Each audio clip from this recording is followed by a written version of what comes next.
2026 के बाद लोकसभा सीटों का डिलिमिटेशन होना है। लोकसभा और विधानसभा सभी सीटों का पूरे देश में। कानून ये कहता है कि 2026 के बाद की जो जनगणना होगी उस जनगणना के आधार पे होना चाहिए। कुछ लोगों का अंदाज है कि ये 2035-37 तक पूरा हो सकेगा ये काम। देखते हैं क्या होता है। महिला आरक्षण उसके बाद ही लागू हो पाएगा। लेकिन दक्षिण भारत में इस बात को लेकर पिछली बार भी एक विरोध हुआ था, क्योंकि सीटों का डिलिमिटेशन जो होता है, सीटों की बाउंड्री जो दोबारा तय होती है वो आबादी के आधार पे होती है। तो दक्षिण ने अपनी आबादी को काबू में रखा था, वहाँ पर पॉपुलेशन ग्रोथ कम थी। उत्तर भारत के राज्यों में अंधाधुंध बच्चे पैदा होते रहे, यहाँ की आबादी बहुत ज़्यादा बढ़ गई। तो आबादी के आधार पर अगर डिलिमिटेशन होना है तो उसमें एक दिक्कत ये भी आने वाली है कि उत्तर भारत से ज़्यादा संख्या में सांसद लोकसभा में पहुँचेंगे और दक्षिण भारत के सांसदों की संख्या उतनी ही रह जाएगी या बहुत मामूली सी बढ़ेगी। ये एक बड़ी विसंगति आएगी कि जिस राज्य ने राष्ट्र के हित में अपनी आबादी को काबू में रखा, वहाँ से सांसद कम जाएंगे संसद में, और जो एक किस्म से गैर जिम्मेदार रहे, जिन्होंने आबादी अंधाधुंध बढ़ने दी, वहाँ से अधिक सांसद जाएंगे। लेकिन मैं आज लोकसभा और विधानसभा की सीटों के डिलिमिटेशन पे बोलने के लिए नहीं आया हूँ। मैं एक बिल्कुल अलग चीज़ों पे बोलने आया हूँ, जिसमें सीट शब्द आएगा और दक्षिण और उत्तर ये शब्द भी आएंगे। हुआ ये है कि हिंदुस्तान का जो नेशनल मेडिकल कमीशन है, एनएमसी, जो देश के मेडिकल कॉलेजों को नियंत्रित करता है, चिकित्सा शिक्षा को नियंत्रित करता है, उसने अभी ये नोटिस जारी किया कि दक्षिण भारत के किसी भी राज्य में न नया मेडिकल कॉलेज खोला जाएगा, न वहाँ पे मौजूदा कॉलेजों में एमबीबीएस की सीटें बढ़ाई जाएगी। उसका तर्क ये है कि देश में जो नीति तय की गई थी, जिसके मुताबिक हर 10 लाख की आबादी पे 100 एमबीबीएस सीटें होनी चाहिए, तो कमीशन का ये कहना है कि दक्षिण भारत के सारे ही राज्य इस सीमा को पार कर चुके हैं। कई राज्य तो बहुत आगे बढ़ चुके हैं। तो ऐसे में वहाँ पर मेडिकल कॉलेज और नहीं खोलने दिए जाएंगे, वहाँ सीटें नहीं बढ़ाने दी जाएंगी। दूसरी तरफ उत्तर भारत, खासकर जैसे उत्तर प्रदेश की बात करें तो वहाँ आबादी के अनुपात में शायद 23,000 कुछ सीटें रहनी चाहिए थी एमबीबीएस की, वहाँ 10,000 कुछ सीटें हैं अभी। तो ये हालत उत्तर और दक्षिण की बहुत एक भयानक फासला है ये। लेकिन सवाल ये उठता है कि किसी भी तरह के फासले को दूर करने के लिए क्या किया जा सकता है। क्या यूपी, बिहार और उत्तर के दूसरे राज्य, क्या यहाँ पर अधिक मेडिकल कॉलेज खोले जा सकते हैं? मौजूदा मेडिकल कॉलेजों में सीटें बढ़ाई जा सकती हैं, उनकी क्षमता बढ़ाई जा सकती है, ताकि उत्तर और दक्षिण के बीच का फासला दूर हो सके। एक तो ये तरीका हो सकता है। दूसरा तरीका ये हो सकता है कि दक्षिण को आगे बढ़ने से रोक दिया जाए कि आप वहाँ पे नए मेडिकल स्टूडेंट नहीं लेंगे, न कॉलेज बनेंगे, न मौजूदा कॉलेजों में नया एडमिशन होगा। एक तरीका ये हो सकता है। तो नेशनल मेडिकल कमीशन ने यही दूसरा तरीका अख्तियार किया है। चूँकि उत्तर भारत के राज्यों में रातों रात या अगले कई सालों में भी 10 लाख की आबादी पे 100 मेडिकल सीट जो हैं किसी तरह से नहीं पाई जा सकती। न वहाँ कॉलेज हैं, न क्षमता है, न टीचर है, न कोई है, कोई इंफ्रास्ट्रक्चर नहीं है वहाँ पर। अब सवाल ये उठता है कि केंद्र सरकार की जो नीति है, उस नीति के तहत इन राज्यों में जो बीमारू भी कहे जाते हैं कभी कभी, ऐसे बीमारू, हिंदी भाषी, काऊ बेल्ट का भी कहा जाता है इनको, इन राज्यों को, तो इन राज्यों को आगे बढ़ाने के लिए ऐसा क्या किया जाना चाहिए? तो इसका बड़ा सीधा सीधा एक रास्ता ये है कि यहाँ पर चिकित्सा शिक्षा को बढ़ाया जाए। चिकित्सा शिक्षा को बढ़ाना बहुत आसान काम नहीं है। उसके लिए छात्रों और शिक्षकों का एक अनुपात होना जरूरी है। उसके लिए अलग अलग 21 विभाग रहते हैं चिकित्सा शिक्षा में, उन सभी विभागों में शिक्षकों का होना जरूरी है। ये अनुपात ऐसे शिक्षक ही आज देश में कहीं भी नहीं मिल पा रहे हैं। खुद दक्षिण भारत में जहाँ पर कि डॉक्टर भरे हुए हैं वहाँ भी नहीं मिल पा रहे हैं। मैं छत्तीसगढ़ की बात करूं तो छत्तीसगढ़ के एक प्रमुख डॉक्टर से मैंने बात की जो रायपुर मेडिकल कॉलेज के मामलों से जानकार हैं उसके। उन्होंने मुझको कहा कि पिछले साल जब नेशनल मेडिकल कमीशन की टीम यहाँ पे आई थी तो उसने पाया था कि छत्तीसगढ़ का पहला मेडिकल कॉलेज जो है रायपुर में, राजधानी रायपुर में, बहुत पुराना है। वहाँ पर शिक्षकों की कमी 64% है। 64% शिक्षक कम है जो पैमाना है उससे।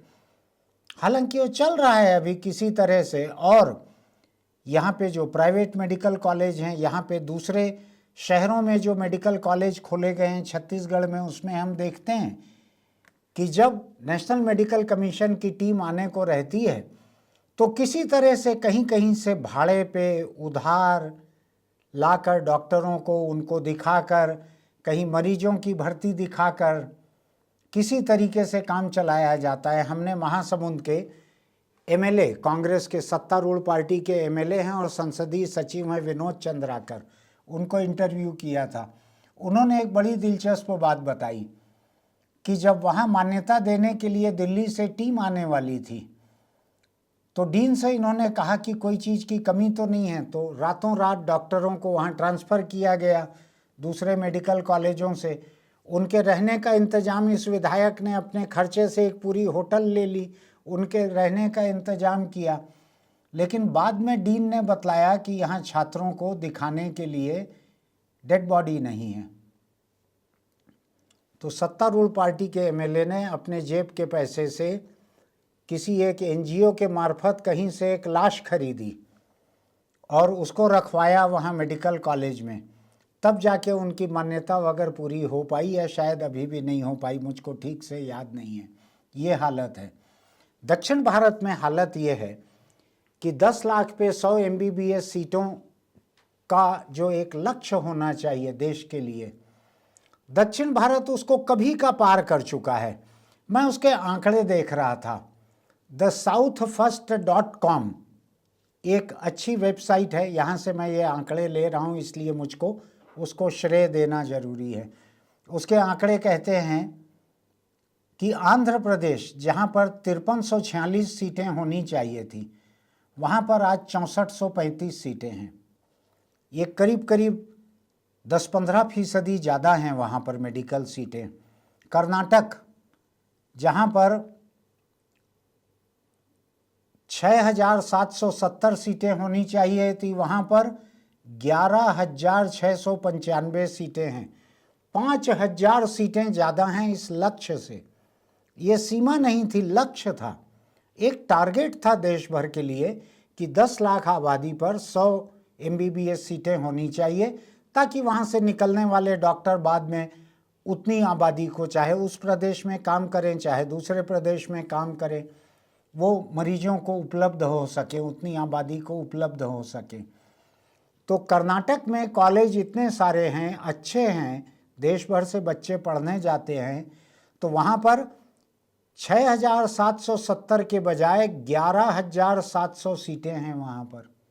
इतनी ज़्यादा हैं, 5,000 सीटें ज़्यादा हैं।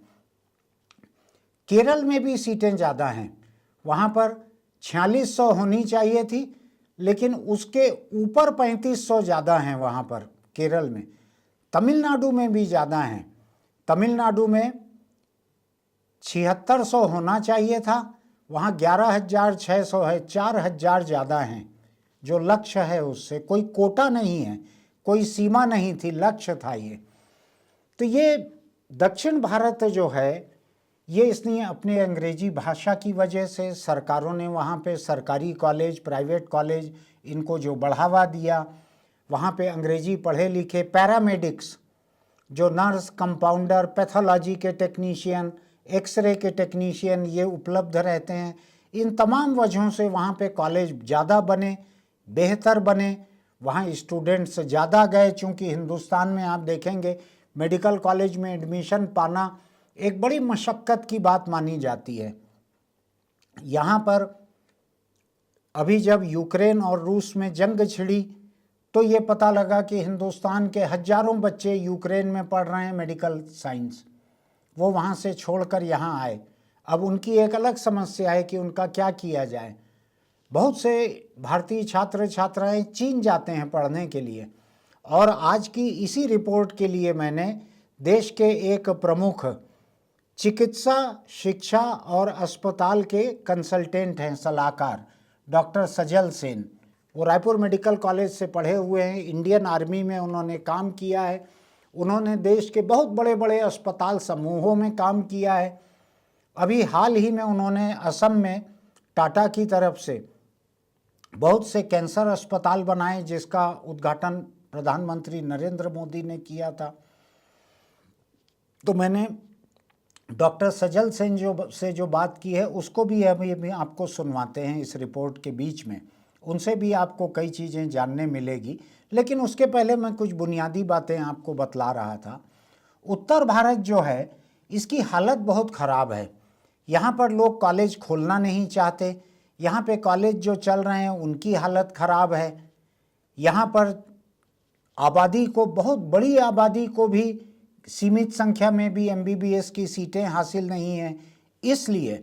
इसलिए यहाँ पर केंद्र सरकार की तरफ से नेशनल मेडिकल कमीशन ने ये लागू किया कि अब हम साउथ में नई सीटें अनुमति नहीं देंगे, अब जो होना है वो नॉर्थ में हो।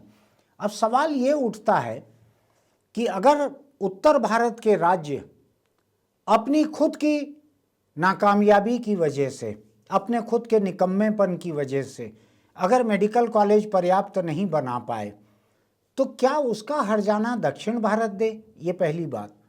दूसरी बात यह है कि दक्षिण भारत में जो डॉक्टर बनते हैं वो सारे के सारे दक्षिण भारत में तो नहीं रह जाते, उसमें से बहुत से लोग अपने अपने प्रदेशों में वापस भी लौटते हैं जहाँ से पढ़ने वो दक्षिण गए थे, तो इन प्रदेशों को भी वहाँ से आए हुए डॉक्टर मिलेंगे।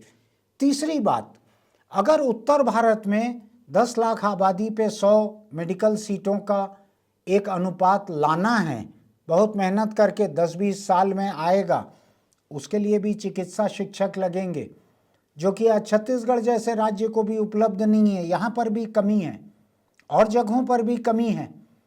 तो ऐसे में ये सोचना होगा कि दक्षिण में डॉक्टरों की पैदावार को रोक कर हिंदुस्तान क्या हासिल करने वाला है?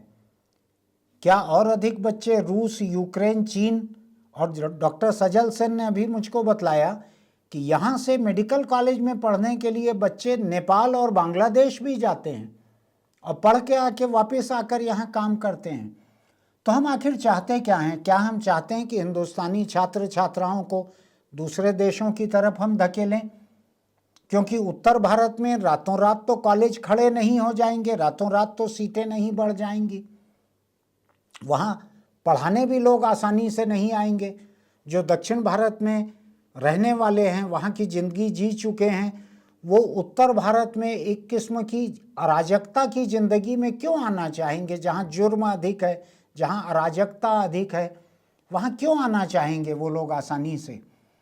तो क्या नेशनल मेडिकल कमीशन का ये फैसला जो है, क्या ये उत्तर और भारत के बीच में फासला जो भावनात्मक है, भाषा का है, राजनीतिक है, संसदीय है, चुनावी है, कई तरह का है, क्या उसको और बढ़ाने का काम करेगा?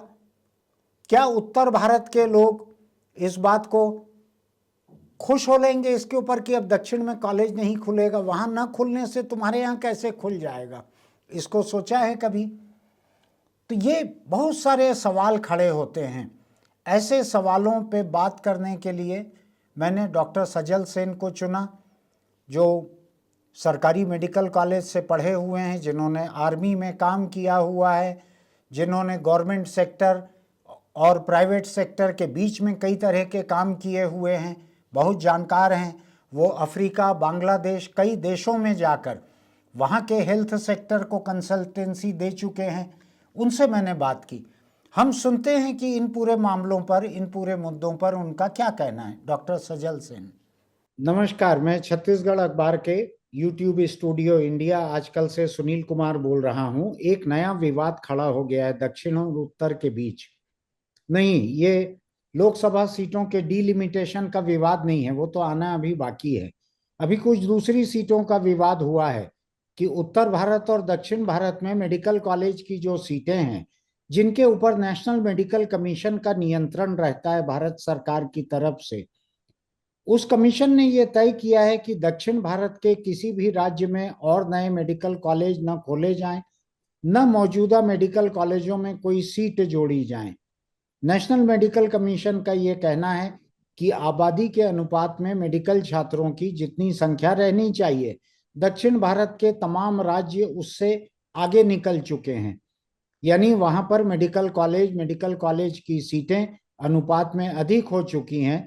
दूसरी तरफ उत्तर भारत के यूपी बिहार जैसे राज्य जो हैं, यहाँ पर मेडिकल कॉलेज भी कम है, उनमें सीटें भी कम हैं, इन प्रदेशों में डॉक्टर भी कम है। दक्षिण भारत के प्रदेशों का ये हाल है कि तमिलनाडु के आंकड़े अभी मैं देख रहा था तो वहां 600 की आबादी पर एक एमबीबीएस उपलब्ध है। ऐसी उपलब्धता उत्तर भारत में कहीं भी नहीं है। इस विवाद को समझने के लिए मैं आज डॉक्टर सजल सेन से बात कर रहा हूं, जो कि रायपुर मेडिकल कॉलेज में पढ़े हुए हैं, जिन्होंने देश के सबसे बड़े चिकित्सा संस्थानों में काम किया है। देश के बाहर भी कई जगहों पर हॉस्पिटल खड़े करने में, हॉस्पिटल चलाने में, मेडिकल कॉलेज बनाने में, इन सब में वो एक कंसल्टेंट की हैसियत से काम करते रहे हैं। उन्होंने अभी अभी असम में टाटा की तरफ से बहुत से कैंसर अस्पताल बनाने का काम किया है, जिसका उद्घाटन प्रधानमंत्री नरेंद्र मोदी ने किया था। सजल, आपका स्वागत है हमारी इस बातचीत में। नहीं, धन्यवाद। सजल, मैं ये समझना चाहता हूँ, अभी जो खबर आई है नई, कि दक्षिण भारत के किसी भी राज्य को और मेडिकल कॉलेज या उनमें सीटें बढ़ाना, इसकी इजाजत नहीं दी जा रही है, क्योंकि उत्तर भारत में अनुपात कम है डॉक्टरों का, मेडिकल सीटों का आबादी के अनुपात में दक्षिण में बहुत ज्यादा है। क्या लगता है आपको इस मुद्दे पर? देखिए, मेडिकल एजुकेशन और प्राइवेट मेडिकल एजुकेशन की शुरुआत तो दक्षिण भारत से ही हुई थी। और उनका देश में बहुत सारे डॉक्टर्स को एजुकेट करने का और बहुत अच्छी मेडिकल एजुकेशन लाने का श्रेय उनको जाता है। जी। और मैं समझता हूं कि आज की तारीख में quality medical education south India से बहुत अच्छी मिलती है। ये सबको मालूम है, इसमें मेरा अकेले का बोलने की जरूरत नहीं है। हम्म। समस्या ये है कि ये जो पॉपुलेशन बेस्ड रेस्ट्रिक्शन डाला गया, ये तो आज से बहुत पहले भी डाला जा सकता था। ये इस वक्त में क्यों डाला गया, ये तो मुझे समझ में नहीं आया शासन की क्या नीति है। हम्म। लेकिन सबसे बड़ी बात यह है कि देश को डॉक्टरों की जरूरत है। और अगर नए मेडिकल कॉलेज खोलने हैं उत्तर भारत में, यूपी बिहार मध्य प्रदेश इत्यादि में, तो सिर्फ बिल्डिंग खड़ी करने से नहीं होगा। आपको उतने सारे मेडिकल शिक्षक या टीचर्स की जरूरत पड़ेगी। हम्म। और टीचर्स का पूल आपके पास है ही नहीं, हम्म। क्योंकि आपके पास हमेशा से ही चिकन एंड एग स्टोरी है। आपके पास कॉलेज नहीं थे इसलिए टीचर नहीं थे। हाँ। आज की तारीख में 70 72 75 साल तक भी आप पुराने टीचर्स को खींच के ले जाएं, आप अपने शहर में ही देखें। हाँ। जो लोग रिटायर होके, सुपर रिटायर होके अभी भी कुछ प्राइवेट संस्थानों में लगे हुए हैं, हाँ। बस वही जो लोग हैं जिन्होंने मुझे पढ़ाया 40 साल पहले, वही आज भी उन्हीं को पढ़ा रहे हैं। हाँ। लेकिन उसके बाद नए शिक्षक तो मिले नहीं। हाँ। तो जब शिक्षक नहीं मिलेंगे तो उत्तर भारत में वो कहाँ से लाएंगे? हम्म। तो टीचिंग पूल और टीचर पूल और एक शैक्षणिक योग्यता और एक्सपीरियंस जो है दक्षिण भारत में अवेलेबल है। हम्म। और उसको क्लॉग करना मेरे ख्याल से एक तरह से एक अजीब बात मुझे लगती है। हम्म। क्योंकि उससे ये होगा कि और डॉक्टर्स ही नहीं बनेंगे, और यहाँ के जो नए मेडिकल कॉलेज हैं हम्म। ये खुलने में 5 से 10 साल और लग जाएंगे। हम्म। और तो फिर मैं भी सजल। यूक्रेन जाते हाँ। रहेंगे, नेपाल जाते रहेंगे, जी। बांग्लादेश जाते रहेंगे, बुल्गारिया जाते रहेंगे। तो जब देश से बाहर लोग जा रहे हैं, उसकी जगह देश के अंदर ही अगर जाके देशाटन कर ले और हाँ। मेडिकल एजुकेशन टूरिज्म करके लोग पढ़ लें एक ही हाँ। देश में, तो ये उत्तर भारत दक्षिण भारत का क्या है, इसमें तो मुझे को कोई समझ नहीं आया क्या नीति ने है। इसमें एक तो नॉर्थ साइड साउथ डिवाइड थोड़ा सा कम होगा, दूसरा नेशनल इंटीग्रेशन बढ़ेगा, तीसरा यह है कि हिंदुस्तानी बच्चे जो हैं वो कम से कम एक दूसरी भाषा सीख लेंगे उसमें। ये तो है। साउथ के कॉलेजेस में भी नॉर्थ के बच्चे तो जाते ही होंगे पढ़ने के लिए। बहुत जाते हैं जी, 30-35% बच्चे नॉर्थ के ही होते हैं वहाँ। लेकिन अभी आपने कहा कि नेपाल और बांग्लादेश भी जाते हैं, तो क्या भारत के लोग नेपाल और बांग्लादेश मेडिकल पढ़ने जाते हैं? जी हाँ, बहुत सारे लोग नेपाल और बांग्लादेश में पढ़ने जाते हैं और वहां यूक्रेन से का पढ़ तो के। अभी हमने सुना था, जो जंग चल रही थी उसके कारण जो पढ़ाई बीच में रुक गई, उन बच्चों को लौट के आना पड़ा। तो ये मुझको एक बात बतलाइए सजल, मैं let me play devil's advocate for a minute, कि अगर हम साउथ में ही और मेडिकल कॉलेज खोलने की इजाजत देंगे, तो हर मेडिकल कॉलेज अपने इलाके में कुछ मेडिकल फैसिलिटी भी लेकर आता है आबादी के लिए। तो जी। अगर नॉर्थ में मेडिकल कॉलेज नहीं खुलेंगे, तो उसका मतलब है कि नॉर्थ की जनता को, उत्तर भारत के प्रदेशों में जनता को उन डॉक्टरों से इलाज भी नहीं मिल पाएगा जो कि मेडिकल कॉलेज के अस्पतालों से मिलता है। क्या ये एक वजह हो सकती है नेशनल मेडिकल कमीशन की? नहीं, मैं ऐसा नहीं समझता। आप अस्पताल देखिए, मेडिकल एजुकेशन और मेडिकल कॉलेज हॉस्पिटल हम्म। दोनों अलग चीजें हैं। हम्म। और मेरे विचार से मेडिकल कॉलेज हॉस्पिटल भी बनाने के लिए, चलाने के लिए आपको चिकित्सकों की जरूरत पड़ेगी। हाँ। तो पहले चिकित्सक पूल पैदा कीजिए, हाँ। अस्पताल बनाइए, और हाँ। बाद में उनको धीरे धीरे मेडिकल कॉलेज में अपग्रेड कीजिए। वो हाँ। आपका ज्यादा बेटर मॉडल होगा, हाँ। Rather than stopping something which is already happening. Hmm. ये मेरा मानना है, हमारी छोटी सोच है। शासन ने अपने लेवल पे क्या सोचा होगा मैं नहीं कह सकता, लेकिन देखने में तो ऐसा ही लगता है। एक चीज ये बताइए कि उत्तर भारत में मेडिकल कॉलेज समय पे खुल क्यों नहीं पाए? सरकार की दिलचस्पी कम थी, या प्राइवेट सेक्टर जो है वो उत्तर भारत में जाना नहीं चाहता था, कि उसको दक्षिण भारत में टीचर पूल, पैरामेडिक्स, अंग्रेजी समझने वाले ज्यादा उपलब्ध थे, क्या इसलिए साउथ उनका प्रेफरेंस था? क्या वजह थी? साउथ में पूरा सिस्टम ढला हुआ था। गवर्नमेंट बोलिए, सिस्टम बोलिए, प्रोसेस बोलिए, टीचर पूल बोलिए, सब चीजें वहां अवेलेबल हो जाती थी। हम्म। तो किसी भी प्रोजेक्ट में किसी को निवेश करना हो या इन्वेस्ट करना हो, मेडिकल कॉलेज प्रोजेक्ट करीब 300-350 करोड़ का होता है। हाँ। और उसमें वहां पे साउथ में करना आसान था।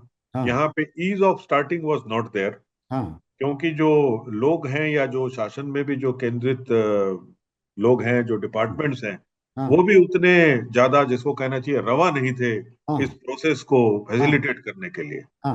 और जो फैसिलिटेशन वहां मिलता है दक्षिण हम्म। भारत में, कर्नाटका, तमिलनाडु, आंध्र हम्म। प्रदेश, केरला भी, हाँ। वो यहाँ नहीं मिलता था। इसलिए यहाँ खोलने की कोशिश की गई, लेकिन आप देखेंगे सबसे ज्यादा क्लोजर भी यहीं हुए। हाँ। यहाँ पे बहुत सारे मेडिकल कॉलेज बंद भी हुए उत्तर भारत में? उत्तर भारत में।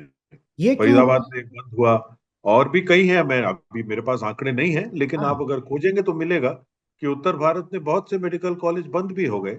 अपने छत्तीसगढ़ में भी कई कॉलेजेस जीरो बैच चले गए, 3-3, 4-4 बैच तक उनको टीचर्स नहीं थे करके उनको नए स्टूडेंट लेने का परमिशन ही हाँ। नहीं मिला। हाँ। ऐसा भी हुआ है।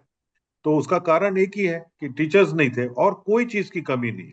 इन्वेस्टर ने अच्छा खासा पैसा डाला, पूरा उपकरण सब कुछ दिया, बिल्डिंग दी हाँ। बड़े बड़े, लेकिन टीचर पूल नहीं होने से तो कोई स्टूडेंट कैसे लेगा।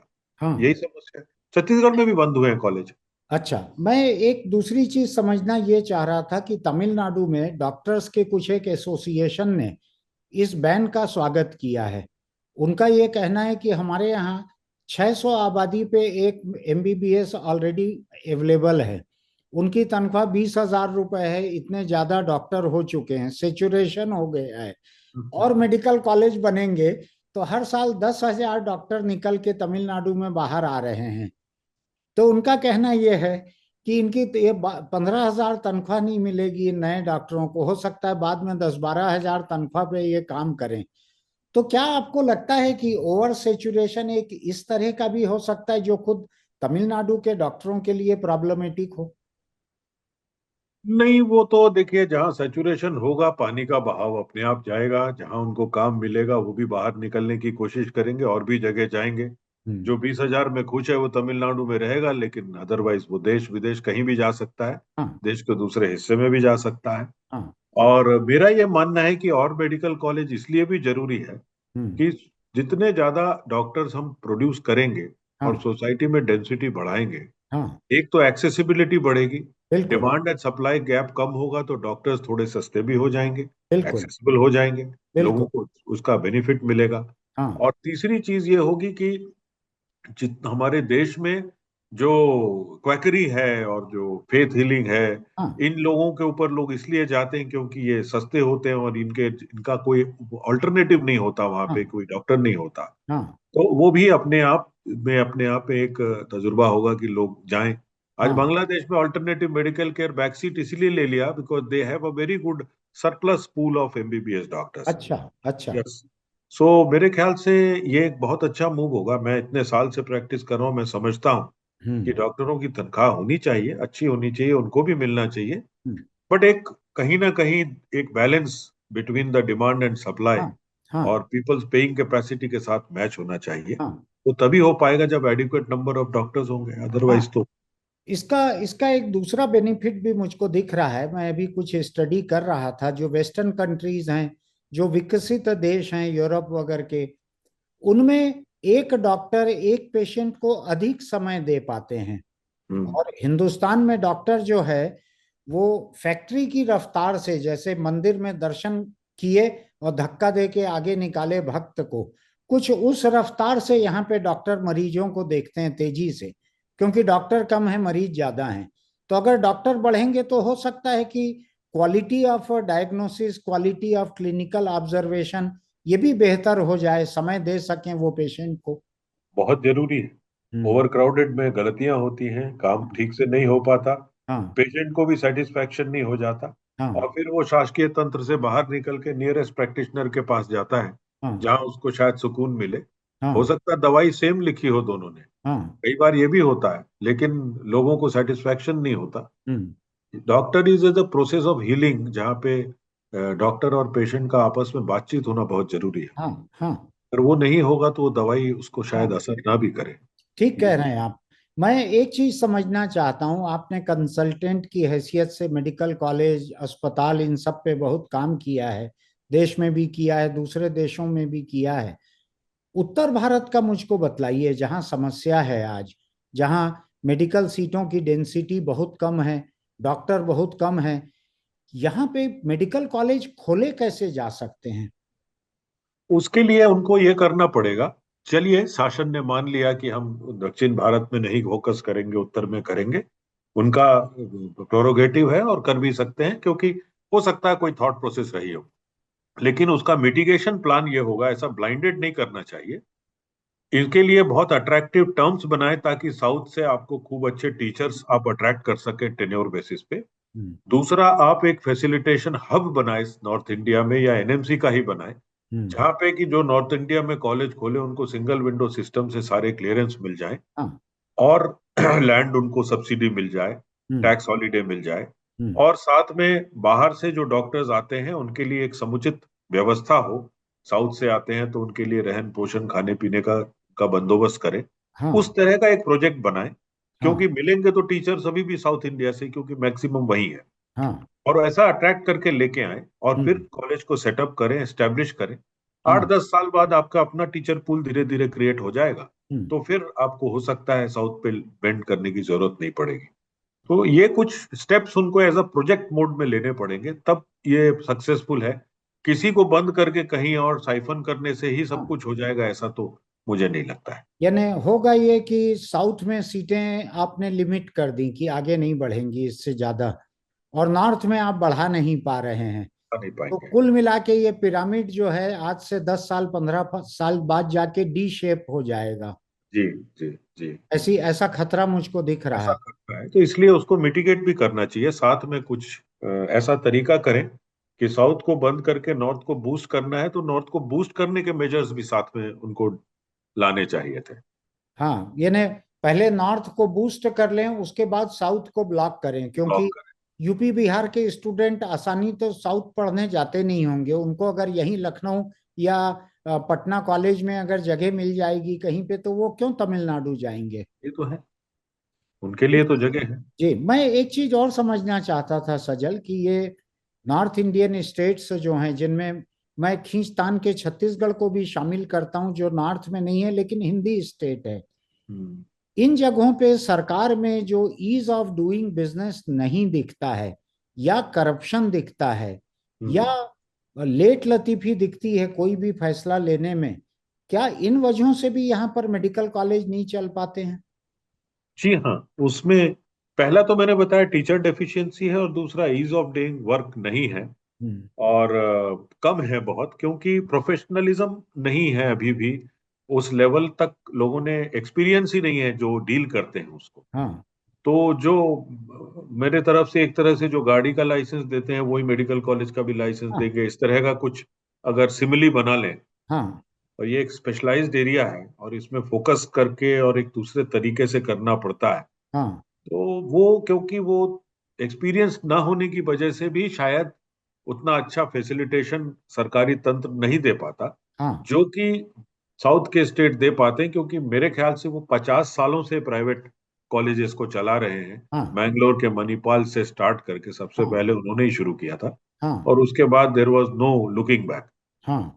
तो मेरे ख्याल से एक और चाहिए कि तंत्र को जो लोग हैं जो चलाते हैं, अगर हाँ। वो अच्छी ट्रेनिंग लें हाँ। और साउथ में जाके 3 4 6 महीने गुजारें और हाँ। देखें कैसे वो इस पूरे मसले को हैंडल करते हैं, एंड हाँ। How they have been able to develop, and then they come back, हाँ। प्रोबेबली उससे भी कुछ फायदा होगा, एक लेकिन वो पॉलिटिकल विल चाहिए उसके लिए। एक एक ये बतलाइए मुझको कि प्राइवेट मेडिकल कॉलेज की एजुकेशन गवर्नमेंट मेडिकल कॉलेज की एजुकेशन, क्या इसके बीच में क्वालिटी का बहुत बड़ा फासला है।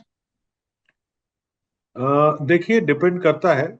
आज की तारीख में प्राइवेट मेडिकल कॉलेज बहुत सारे हैं जो कि बहुत अच्छी एजुकेशन देते हैं, हम्म। कईयों को मैं जानता हूँ बहुत ही अच्छी देते हैं। हम्म। मेरे पास आते हैं नए डॉक्टर्स, जो मैं देख के ही समझ में आता है कि अच्छा पढ़ के आए हैं। हम्म। और गवर्नमेंट कॉलेजेस में भी तो नेचुरली एक लेगेसी कॉलेजेस जो है, अपना ही कॉलेज है रायपुर का, बहुत बढ़िया कॉलेज है, बहुत अच्छे स्टूडेंट्स निकलते हैं। लेकिन यहाँ पे 64 या 65% टीचर डेफिशिएंसी कम है, पिछले साल मिली है। कम है, अभी भी है। इसलिए थोड़ी दिक्कत तो वहां जाएगी, लेकिन स्टूडेंट्स का अपना जज्बा होता है जिसमें वो किसी तरह से ओवर टाइम और कुछ करके हम्म। शाम को टीचर को पकड़ करके हम्म। और एक्स्ट्रा क्लासेस करके वो लोग कर लेते हैं। हम्म। टीचर्स अपने आप भी काफी डेडिकेटेड हैं, वो कर लेते हैं। हम्म। लेकिन हाँ, बहुत से प्राइवेट कॉलेजेस ऐसे हैं जो नॉन साउथ के हैं, जहाँ पे बहुत अच्छी पढ़ाई नहीं होती है, हम्म। नहीं होती थी। अभी धीरे धीरे सभी संभल रहे हैं, क्योंकि एनएमसी ने बहुत स्ट्रिंजेंट गाइडलाइंस बनाई है, तो ठीक। अभी तो बेटर है। हाँ। और अगर मैं सही कहूँ तो आज की तारीख में मैं जिन अस्पतालों में अभी वो सुपरवाइज करता हूँ या काम देखता हूँ, हम्म। और वहाँ जो यंग मेडिकल ऑफिसर्स आते हैं 1 2 साल काम करने के लिए, जब तक हाँ। उनका पीजी नहीं हो जाता, हाँ। मुझे, सुनील जी, गवर्नमेंट और प्राइवेट कॉलेज के बच्चों में कोई फर्क नहीं दिखा। बहुत दे आर अच्छा। सेम, दे आर सेम, बहुत अच्छा। एटलीस्ट मेरा एक्सपीरियंस से कहता है। हम्म। और असम में भी मेरे पास करीब 40 ऐसे एमबीबीएस डॉक्टर्स थे हम्म। जो कई जगहों से पढ़ के आए थे, इवन नेपाल से भी पढ़ के आए थे, बांग्लादेश से भी पढ़ के आए थे। हम्म। अभी मेरे पास एक एक यंग डॉक्टर है, वो जम्मू एंड कश्मीर से है हम्म। और उड़ीसा में काम कर रहा है, और पढ़ा अच्छा। है वो उसने बांग्लादेश में, और बहुत ही अच्छा अच्छा। इंटेंसिव केयर जानता है।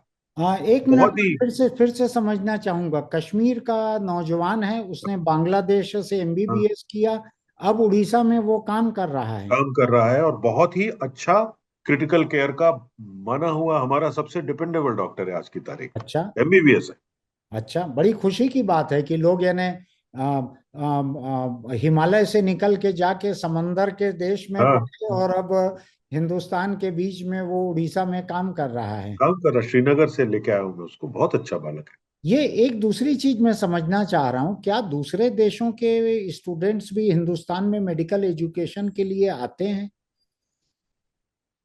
नहीं, मेरे ख्याल से नहीं, नहीं है। उसके नहीं है, कुछ क्योंकि नॉमिनेटेड सीट्स हैं, हमारे यहाँ सीटें कम हैं, कम जरूरत है, और कम है। कुछ नॉमिनेटेड सीट हैं जो एक्सटर्नल अफेयर्स मिनिस्ट्री किसी किसी कॉलेज में देती है। वो अलग है। इसी में 2 4 हैं, वो वो उन फ्रेंडली देशों के फॉरेन कंट्रीज बोलते हैं वो उन उसमें। देशों के साथ रिश्ते बढ़ाने विश के तो, लिए, जैसे उसके लिए अफगानिस्तान से कुछ सीट्स या दी गई मदद थी करने उधर, के लिए है। मदद कर। लेकिन ये भी एक चीज हो सकती है कि फॉरेन के स्टूडेंट्स को फोकस करके भी कोई कॉलेज यहाँ खोले जा सकते हैं जो फॉरेन करेंसी में वहीं के लिए हो। है एक कॉलेज है मलाइका, जो उनका है मणिपाल वालों का, वहाँ मंगलोर में है। अच्छा। जो मलेशिया के स्टूडेंट्स लाते हैं, आधा कोर्स यहाँ कराते हैं, आधा वहाँ कराते हैं। इस तरह का एक मॉडल उन्होंने बनाया था, हाँ हाँ। लेकिन बहुत सक्सेसफुल हुआ नहीं, अच्छा। क्योंकि इंडिया में ही सीट्स इतनी कम है कि गवर्नमेंट अलाउ नहीं करती फॉरेन स्टूडेंट्स को देने के अच्छा। लिए। ठीक है सजल, आपसे बात करके ये मुद्दा समझने में बड़ी आसानी हुई। फिर हम किसी मुद्दे पर बात करते हैं। जरूर। Thank you thank very you. Much. Thank thank you. You. नमस्ते। अभी आपने सुना कि सजल सेन का इस बारे में क्या कहना है। वो बहुत साफ साफ इस नीति के खिलाफ हैं कि नेशनल मेडिकल कमीशन जो है उसको ऐसा कोई फैसला नहीं लेना चाहिए, इससे कोई फ़ायदा नहीं होने वाला है। दक्षिण भारत में भी अगर डॉक्टर घट जाएंगे, वहाँ हर बरस बनने वाले डॉक्टर बढ़ेंगे नहीं, तो देश के बाकी मेडिकल कॉलेज में, बाकी अस्पतालों में, मेडिकल कॉलेज के साथ अस्पताल भी रहते हैं जिनमें नॉन टीचर डॉक्टर भी लगते हैं इलाज के लिए, जो शिक्षक नहीं रहते हैं मेडिकल कॉलेज के लेकिन इलाज के लिए लगते हैं, वो भी नहीं आ पाएंगे। तो इससे हिंदुस्तान, इस फैसले से हिंदुस्तान एक और बड़ा शून्य पैदा करने जा रहा है। इससे कोई भला होगा ऐसा मुझको नहीं लगता है। मुझको अभी नेशनल मेडिकल कमीशन में कोई इस बारे में और बात करने नहीं मिले, लेकिन मैंने उनकी नीति को अभी विस्तार से पिछले कुछ घंटों में पढ़ा है और मुझको लगता है कि ये उत्तर प्रदेश, बिहार, ऐसे उत्तर भारतीय राज्य जहाँ पे मेडिकल कॉलेज कम हैं, उनके लोगों की भावनाओं को सहलाने का काम अधिक है। कि हम देखो दक्षिण में रोक दे रहे हैं मेडिकल कॉलेज, हम पहले आपके यहाँ खोलेंगे। ऐसा ही था तो इतने वर्षों में क्यों नहीं खुल गया? जितने वर्षों में आज़ादी की ये 5 सदी हो रही है, इतने वर्षों में जब दक्षिण ने खोल लिया, हर प्रदेश ने अपनी टारगेट से ज़्यादा खोल लिया वहाँ पर, तो यहाँ क्यों नहीं खुल पाया उत्तर भारत में? तो ये उत्तर और दक्षिण का ये ऐसा फासला खड़ा करना, ये नाजायज़ बात है। दक्षिण में पढ़े डॉक्टर भी यहाँ आ सकते हैं। अगर यहाँ पर इंफ्रास्ट्रक्चर अच्छा बनेगा, शहरी सुविधाएं अच्छी रहेगी, तनख्वाह अच्छी रहेगी, तो यहाँ भी आ सकते हैं। अगर तनख्वाह अच्छी नहीं रहेगी तो क्यों यहाँ पर आएंगे? तो ये मुद्दा जो है, इसके बारे में आप भी सोचिएगा। हिंदुस्तान के अधिकतर माँ बाप का एक सपना रहता है कि उनके बच्चे मेडिकल कॉलेज में चले जाएं। पहले ऐसा इंजीनियरिंग कॉलेज के लिए भी होता था, उसकी चाहत कम हो गई, लेकिन मेडिकल कॉलेज की बनी हुई है। तो ये सोचने की ज़रूरत है कि ये राष्ट्रीय एकता का जो काम हो सकता था, क्योंकि 35-40 कितना फीसदी स्टूडेंट्स जो हैं दक्षिण के मेडिकल कॉलेजों में बाकी हिंदुस्तान के भी रहते हैं, हर जगह से आते हैं। आज ज़रूरत तो ये होनी चाहिए थी कि हिंदुस्तान अपनी मेडिकल ज़रूरत को पूरा करके, मेडिकल शिक्षा की ज़रूरत को पूरा करके दुनिया के बहुत से देशों के लिए एक मेडिकल एजुकेशन हब बन सके, कि यहाँ के मेडिकल कॉलेजों में पूरी दुनिया से लोग पढ़ने के लिए आ सकें, जिससे विदेशी मुद्रा मिलेगी, पूरी दुनिया के साथ यहाँ के लोगों का तालमेल बढ़ेगा। वो तो दूर दूर तक दिख नहीं रहा। अब तो दक्षिण और उत्तर को बांटने की कोशिश हो रही है। इसका नतीजा ये निकलेगा कि सबसे पहले तो यूक्रेन, चीन, बांग्लादेश, नेपाल, बल्गारिया जैसे कई देशों में स्टूडेंट्स का जाना बढ़ जाएगा। उत्तर भारत में पढ़ना कब नसीब होगा, शायद हमारी आपकी अगली पीढ़ी उसको देखे। तो फिलहाल आज इतना ही। ये बहुत सोचने का मुद्दा है, इसके बारे में सोचिएगा ज़रूर। सजल सेन ने जितनी बातें कही हैं उसको भी सोचिएगा। इस मुद्दे पे अगर आपको कहीं अच्छे तर्क और भी पढ़ने मिलते हैं हमारे से परे, उनको भी पढ़िएगा। तर्कों के ऊपर, तथ्यों के ऊपर हमारा कोई एकाधिकार नहीं है। ये अलग अलग हो सकते हैं कई तरह के, आपको अलग अलग सोच को देखना चाहिए, पढ़ना चाहिए। तो हम फिर मिलते हैं किसी मुद्दे को लेकर। आपको ये हमारी बात अच्छी लगी हो तो सब्सक्रिप्शन, नोटिफिकेशन की बटन दबाइएगा, इस वीडियो को लाइक कीजिएगा, अपनी टिप्पणी लिखिएगा कि मेडिकल कमीशन ऑफ इंडिया के इस फैसले के बारे में आप क्या सोचते हैं, हमारे कहे के बारे में क्या सोचते हैं, लिखिएगा आप। हो सकता है लिखी हुई कोई बात कहीं कोई सांसद पढ़े, वो संसद में उठाए, अगर उसको बोलने का कोई मौका मिले तो। खैर, अगर आप दोपहिया चलाते हैं तो हेलमेट लगा कर रखिए, चौपहिया पे बैठते हैं तो सीट बेल्ट लगा कर रखिए, किसी हादसे की नौबत पर यही चीज़ें आपकी जान बचाती हैं। और हम चाहते हैं कि हम बरस दर बरस एक दूसरे से कैमरे के मार्फत इसी तरह बात करते रहें। फिर मिलते हैं।